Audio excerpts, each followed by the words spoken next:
श्री शिवाय नमस्तुभ्यम। हर हर महादेव। दोस्तों, आप सभी लोग जानते हैं कि 29 सितंबर 2024 यानी रविवार को पड़ रही है पितृपक्ष महीने की प्रदोष तिथि। और दोस्तों, ये वो प्रदोष है, वो पितृपक्ष महीने में पड़ने वाली सबसे बड़ी प्रदोष है, क्योंकि यह पितृपक्ष महीने में रविवार के दिन पड़ रही है। तो दोस्तों, इस रवि प्रदोष के दिन आपको ये उपाय अवश्य ही करना चाहिए। और दोस्तों, आप सभी लोग जानते हो, रविवार प्रदोष का अगर सबसे बड़ा कोई उपाय है तो वो 11 गेहूं के दाने वाला उपाय है। तो दोस्तों, इस रविवार प्रदोष के दिन आप लोगों को इस 11 गेहूं के दाने वाले उपाय को जरूर करना है। बहुत सारे लोग होंगे जिन लोगों ने इस उपाय को ना किया हो, मतलब पूरा साल निकल गया, उन्होंने किसी भी दिन इस 11 गेहूं के दाने वाले उपाय को ना किया हो। पर दोस्तों, आपके पास एक आखिरी मौका बचा हुआ है, जो कि 29 सितंबर के दिन है। तो इस दिन आप लोगों को इस वाले उपाय को जरूर कर लेना है। भले ही आपने पूरे साल भर इस उपाय को ना किया हो, पर अगर आपने इस श्राद्ध पक्ष महीने की प्रदोष तिथि के दिन अगर इस वाले उपाय को कर लिया, तो आपको इस उपाय को करने का वो फल मिलेगा जिसकी आपने कभी कल्पना भी नहीं करी होगी। इसीलिए आप लोग इस वाले उपाय को एक बार जरूर कर लेना, ताकि आप लोगों के हाथ से यह मौका ना जा सके और आपको इस उपाय को करने का फल मिल सके। दोस्तों, ये उपाय पंडित जी ने अपनी अभी की ही शिव महापुराण की कथा में बताया है, जिस उपाय को आज हम आपको बहुत अच्छे से समझाने वाले हैं। इस वीडियो को देखने के बाद इस उपाय को समझने के लिए आपको कोई और वीडियो को देखने की जरूरत नहीं पड़ेगी। तो चलिए दोस्तों, उपाय को शुरू करते हैं। देखिए, ये इस पितृपक्ष महीने के रविवार प्रदोष के दिन यह इतना खास होता है, इतना महत्वपूर्ण होता है। देखा गया है, कभी कभी बड़े बड़े पूजा पाठ अनुष्ठान से जो मनोकामना पूर्ण नहीं होते, वो पितृपक्ष महीने के दिन एक छोटे से उपाय करने से ही आपकी मनोकामना पूर्ण हो जाती है। और बहुत सारे लोगों ने इस उपाय को किया भी है और उनको इस उपाय को करने का फल भी जरूर मिला है। अगर आप लोग भी इस उपाय को करना चाहते हैं तो आप इस उपाय को पहले अच्छे से समझ लेना, सुन लेना, उसके बाद करना। आपको इस उपाय का फल जरूर मिलेगा। और इस उपाय को कर लेने से आपके घर में चाहे किसी भी प्रकार की दुख और समस्या क्यों ना चल रही हो, आपको उसका कारण भी नहीं पता है कि भाई यह समस्या किस कारण से चल रही है, उसका कुछ भी कारण हो सकता है, जैसे पितृदोष हो सकता है या किसी भी तरह का मंगल दोष भी हो सकता है। तो इस दिन आप लोगों को यह वाला उपाय कर लेना है। यह एक ऐसा उपाय है जिस उपाय को अगर किसी विशेष दिन पर किया जाए तो भाई उस विशेष दिन का जो है वह तो हमें मिलता ही मिलता है। पर हमने उस दिन पर इस 11 गेहूं के दाने वाले उपाय को किया है तो हमें उससे भी बड़ा फल मिलता है, और फल बहुत जल्दी मिलता है, क्योंकि आप इस उपाय को बहुत ही बड़े और विशेष दिन पर कर रहे हो। तो चलिए अब उपाय के बारे में बात करते हैं, लेकिन उससे पहले आप लोगों को यह जानना आवश्यक है कि आखिर यह उपाय किस समय करना है, किसको करना है और कैसे करना है। तो चलिए हम आगे आपको वीडियो में एक एक करके बता देते हैं। लेकिन उससे पहले अगर आप लोग हमारे चैनल पर नए हैं तो हमारे चैनल को सब्सक्राइब कर लेना और इस वीडियो को लाइक करके कमेंट बॉक्स में श्री शिवाय नमस्तुभ्यम ओम नम शिवाय जरूर टाइप कर देना। तो दोस्तों, इस 11 गेहूं के दाने वाले उपाय को हमें इस रविवार प्रदोष के दिन कैसे करना है, किसको करना है, किस समय करना है और कहां पर करना है, ये सारे सवालों के जवाब आपको इस वीडियो में मिल जाएंगे। और जो ये वीडियो देखेगा भाई, उसको 11 गेहूं के दाने वाला उपाय जरूर करना चाहिए, क्योंकि इस दिन एक गेहूं के दाने का भी बहुत ही बड़ा और विशेष महत्व होता है। और जब बात आ जाए 11 गेहूं के दाने की, तो ये सोने पे सुहागा वाली बात हो जाती है, और ये एक बहुत ही बड़ा उपाय हो जाता है इस रविवार प्रदोष का। तो अब दोस्तों, इस 11 गेहूं के दाने वाले उपाय को आखिर करना किसको है, सबसे पहले हम लोग वो बात जान लेते हैं।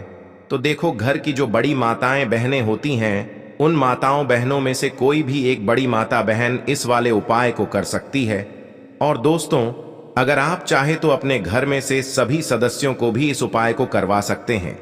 अगर किसी व्यक्ति की खुद की कोई मनोकामना है, खुद की कोई दुख और परेशानी है जो कि वह अपने लिए ही करना चाहता है, इस वाले उपाय को तो वह खुद अपने लिए भी कर सकता है। बाकी अगर कोई घर में से ऐसा है जो कि अपने पूरे घर परिवार की सुख और शांति के लिए यह वाला उपाय करना चाहता है, तो भाई वह भी कर सकता है। उसमें भी कोई दिक्कत वाली बात नहीं है। कहने का मतलब यह है कि इस उपाय को हर एक सदस्य भी कर सकता है और पूरे घर परिवार के सदस्य के लिए घर की बड़ी माताओं बहनों में से कोई एक माता बहन भी कर सकती है। माताएं बहनें अगर घर में उपस्थित ना हो या वह यह वाला उपाय ना कर पा रही हो तो फिर घर का कोई बड़ा सदस्य भी इस गेहूं के दाने वाले उपाय को कर सकता है, चाहे फिर वह पुरुष ही क्यों ना हो। उसमें कोई भी दिक्कत वाली बात नहीं है। अब दोस्तों, इस गेहूं के दाने वाले उपाय को हमें करना कहां पर है? देखो, इस उपाय को हमें शिव जी के मंदिर में ही करना है।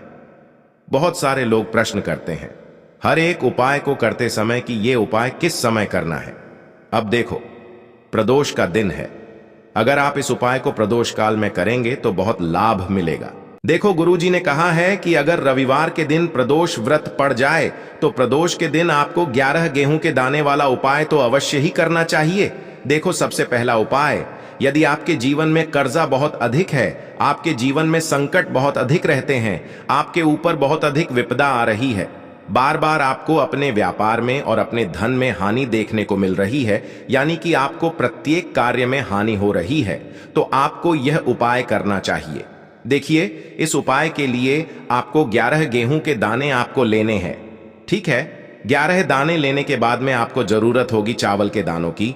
11 चावल के दाने और 11 गेहूं के दाने, और चावल के दाने खंडित नहीं होने चाहिए। अब आप कहोगे भैया गेहूं कहां से लेने हैं? देखो, आपको किसी भी किराना स्टोर पे गेहूं के दाने मिल जाएंगे, जाके ले लेना। ठीक है ना?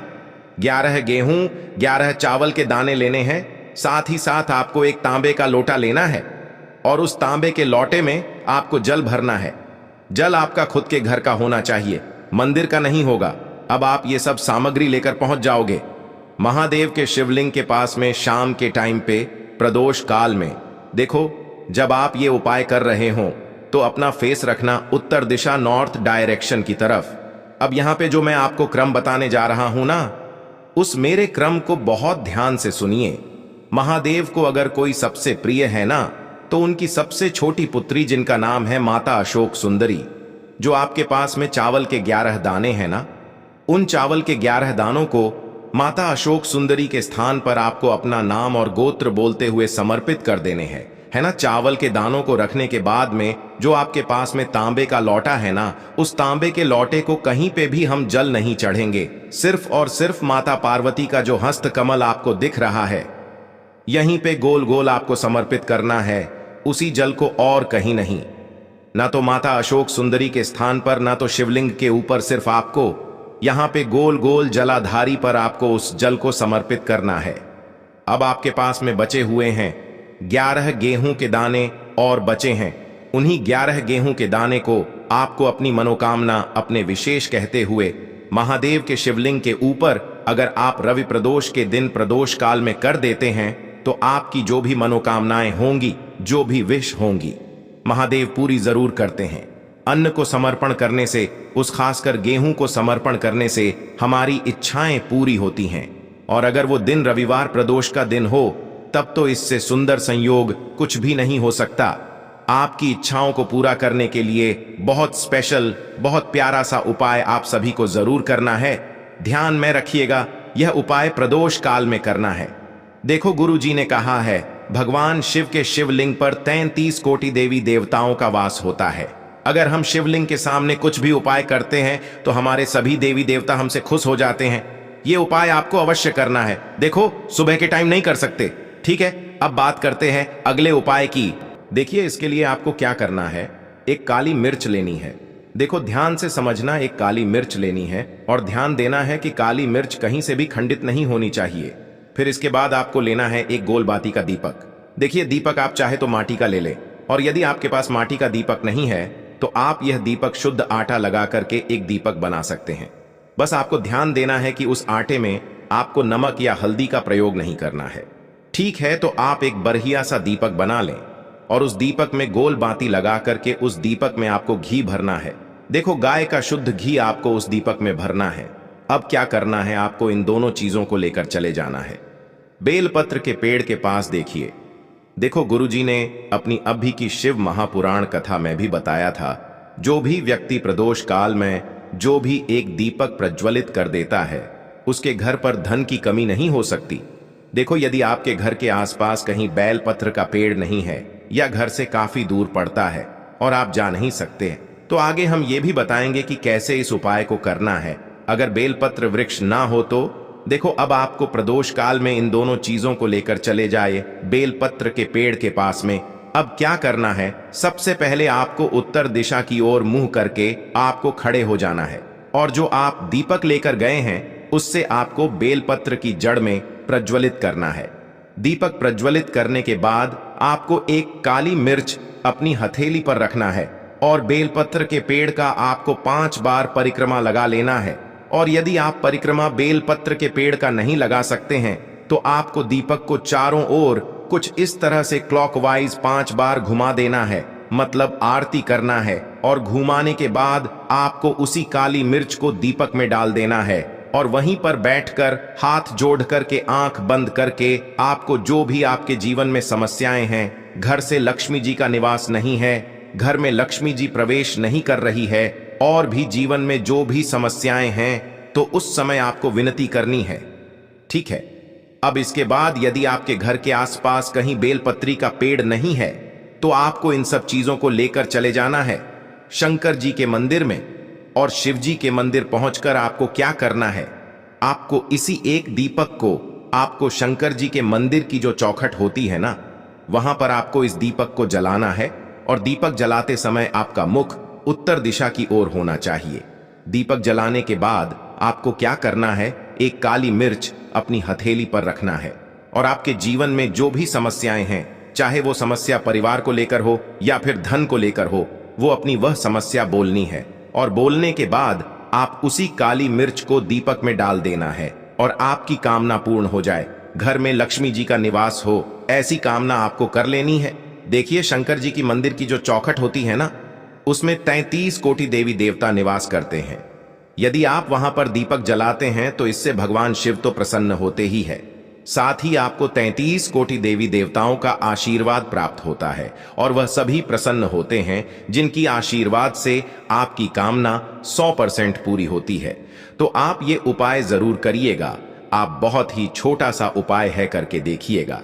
देखिए, अब हम जान लेते हैं गुरु जी द्वारा बताए गए दूसरे उपाय के बारे में। इस उपाय के लिए आपको मात्र 2 लौंग लेनी होगी, यानी कि आपको लौंग का जोड़ा लेना है। 2 फूल वाली आपको लौंग लेनी है। लौंग का जोड़ा कहीं से भी खंडित नहीं होना चाहिए, इस बात का ध्यान रखें। इसी के साथ में आपको लेना होगा लाल चंदन का पाउडर। देखिए, यदि आपके पास लाल चंदन की लकड़ी है तो उसे घिसकर भी आप चंदन के रूप में प्रयोग कर सकते हैं। यदि पाउडर है तो उसका भी आप अपने उपाय के लिए प्रयोग कर सकते हैं। देखिए, चंदन जो है वो तेज का प्रतीक माना गया है और साथ ही साथ जीवन के अंधकार को दूर करने का प्रतीक माना गया है। अब इसी के साथ में आपको मात्र 1 तांबे के पात्र के अंदर शुद्ध जल लेना होगा अपने घर से। अब दोस्तों, ये तीनों सामग्री लेकर के सीधे आपको पहुंच जाना होगा भगवान शिव के मंदिर में। देखिए, इसी के साथ में आपको एक गोल बाती का दीपक भी लेना होगा। दीपक आप मिट्टी का भी ले सकते हैं, शुद्ध घाटा मढ़कर उसका भी तैयार कर सकते हैं। और दीपक में आपको शुद्ध घी का प्रयोग करना है। लेकिन जैसे ही आप इन सभी सामग्रियों को मंदिर में लेकर के पहुंचेंगे, मंदिर में जैसे ही आप चौखट के वहां पर पहुंचेंगे तो मंदिर की चौखट के सीधे तरफ आप जो अपने साथ एक गोल बाती का दीपक लेकर के आए हैं, उसे आपको सबसे पहले तो प्रज्वलित कर देना है। यानी कि जैसे ही आप मंदिर की चौखट के वहां पर प्रवेश करते हैं तो उसके सीधे तरफ आपको ये गोल बाती का दीपक प्रज्वलित कर देना है। अब देखिए, जैसे ही आप यह दीपक प्रज्वलित करेंगे तो आपकी जो भी मनोकामना है उससे आपको बोल देना है। आप इस दीपक को इस प्रकार से प्रज्वलित करने के बाद इन सभी सामग्रियों को आपको शिवलिंग के पास में लेकर पहुंच जाना है। अब देखिए दोस्तों, आपके पास जो एक तांबे के पात्र के अंदर शुद्ध जल है, उसमें से आपको केवल आधा लोटा जल ही भगवान शिव के शिवलिंग पर अर्पित करना है। आधा लोटा जल आपको उसी पत्र के अंदर बचा लेना है। अब दोस्तों, आपके पास जो 2 लौंग हैं, यानी कि लौंग का जोड़ा है, उससे आपको अपना नाम और अपने गोत्र को बोलते हुए आपकी जो भी समस्या चल रही है, आपके जीवन में जो भी परेशानी उत्पन्न हो रही है, उन्हें आपको बोल देना है। और ये जो लौंग का जोड़ा है, इसे आपको भगवान शिव के शिवलिंग पर अर्पित कर देना है। जैसे आप ये 2 लौंग शिवलिंग पर चढ़ाएंगे तो अपना हाथ जो है वहां पर आपको रखना है और महादेव से आपको प्रार्थना करनी है कि मेरे जीवन की ये जो परेशानियां हैं ये सभी दूर हो जाएं। यानी कि आपके जीवन में धन की संबंधित परेशानी चल रही है, कर्ज की समस्या चल रही है, बच्चों का पढ़ाई लिखाई में मन नहीं लग पा रहा है, घर के जो आर्थिक संकट है वह सभी दूर हो, व्यापार आपका ढंग से नहीं चल पा रहा है, घर में रोग की स्थिति बनी हुई है, यानी कि जिस भी प्रकार की आपकी समस्याएं हैं उसे आपको महादेव से बोल देना है और महादेव से इन सभी समस्याओं को दूर करने के लिए आपको प्रार्थना कर लेनी है। अब देखिए दोस्तों, आपने जो 2 लौंग शिवलिंग पर समर्पित की थी उससे आपको वहां से उठा लेना है और इन दोनों लौंग को आपको शिवलिंग से उठा करके सीधे उससे जल के पात्र के अंदर डाल देना है। यानी कि अपने आधा लौटा जल और बचाया हुआ था उसी के अंदर आपको ये 2 लौंग डाल देनी है और साथ में आप जो लाल चंदन लेकर के आए थे उस लाल चंदन को भी आपको उसी पात्र के अंदर डाल देना है। यानी कि आधा लोटा जल और बचा हुआ है तो उसी आधे लोटे जल के अंदर आपको ये लाल चंदन भी डाल देना है। अब देखिए, इस आधे लोटे जल में है जिसमें अपने 2 लौंग डाली है, लाल चंदन डाला है, उसे सीधे लेकर के आपको पहुंचना है बेलपत्र के वृक्ष के वहां पर। देखिए, बेलपत्र का वृक्ष यदि आपके घर पर है तो वहां पर आपको आ जाना है, आपके घर के आसपास कहीं भी है तो वहां पर आपको पहुंच जाना है और उसके बाद आपका जो मुख है वह उत्तर दिशा की ओर होना चाहिए और उसके बाद आपको अपना नाम और अपनी गोत्र को बोलना है और पुनः अपने जो भी परेशानियां शिवलिंग के पास में बोली थीं उन्हें आपको वापस से बेलपत्र के वहां पर भी बोल देनी है। और ये जो आधा लौटा जल और है इससे आपको पूरा बेलपत्र के वृक्ष की जड़ में श्री शिवाय नमस्तुभ्यं इस मंत्र का जाप करते हुए समर्पित कर देना है। तो बस इतना सा उपाय आपको करना है। जो भी आपकी परेशानी है, समस्या है, उससे महादेव निश्चित ही दूर करेंगे। अब दोस्तों, हम जान लेते हैं तीसरे चमत्कारी और विशेष उपाय के बारे में। देखिए, ये उपाय बहुत ही चमत्कारी है क्योंकि इस उपाय से आपके जिम्मे तेज की वृद्धि होगी, यानी कि जीवन से जितना भी अंधकार ही वो सभी दूर होगा। तो इस उपाय के लिए आपको मात्र 1 गुड़ का टुकड़ा लेना है। गुड़ का टुकड़ा आपके जीवन में तेज की वृद्धि करता है और साथ ही साथ आपके जीवन से जो अंधकार है उसे दूर करता है। इसी के साथ मैं आपको एक चावल दाना यानी कि अक्षत का दाना लेना है। ये चावल का दाना आपके जीवन में सुख शांति को लेकर के आता है, आपके जीवन में धन की जितनी भी परेशानियां हैं उन्हें समाप्त करता है। इसी के साथ मैं आपको मात्र एक हरा मूंग लेना है। हरा मूंग जो है वह बुध ग्रह को प्रसन्न करता है। देखिए, हरे मूंग का उपाय करने से बुध ग्रह मजबूत होता है और बुध ग्रह के मजबूत होने से बुद्धि, ज्ञान और विवेक की प्राप्ति होती है। तो ये तीनों ही सामग्री आपको एक एक लेनी है, यानी कि 1 गुड़ का टुकड़ा, 1 चावल का दाना, 1 हरा मूंग आपको लेना है। देखिए, हरा मूंग का दाना और चावल का जो दाना है वो आपको साबुत लेना है, खंडित नहीं होना चाहिए। और इसी के साथ में आपको मात्र 1 तांबे के पात्र के अंदर अपने घर से शुद्ध जल ले लेना है। देखिए, अब इन सभी सामग्रियों को लेकर के सीधे आपको पहुंच जाना है भगवान शिव के मंदिर में। आप ये उपाय सुबह से लेकर के शाम तक किसी भी समय कर सकते हैं, लेकिन रविवार के दिन ही आपको इस उपाय को करना है। तो सबसे पहले तो ये जो 1 गुड़ का टुकड़ा है, 1 चावल का दाना है और 1 हरा मूंग का दाना है, उन तीनों को आपको उस जल के पात्र के अंदर डाल देना है। लेकिन यह जो उपाय है आपके जीवन की सारी परेशानियों को दूर करने के लिए होता है, लेकिन विशेष मनोकामना तीनों सामग्रियों से ही आपकी परिपूर्ण हो जाती है। देखिए, यदि आपके जीवन तेज होगा तो सभी आपसे वार्तालाप करेंगे, सभी आपसे बात करेंगे और आपका जो मान सम्मान है वह बढ़ता है। और चावल का जो दाना है वह धन में वृद्धि करता है, मन की शांति के लिए होता है। और हरा मूंग जो है वो बुद्धि, ज्ञान और विवेक की प्राप्ति के लिए होता है। अब देखिए, यह जो 1 पात्र है इससे आपको भगवान शिव के शिवलिंग पर धीरे धीरे अर्पित कर देना है श्री शिवाय नमस्तुभ्यं इस मंत्र का जाप करते हुए और तुम रुकेश्वर महादेव का मन में स्मरण करते हुए। लेकिन तुम रुकेश्वर महादेव का स्मरण करने से यह जो उपाय है और अधिक प्रभावशाली हो जाता है।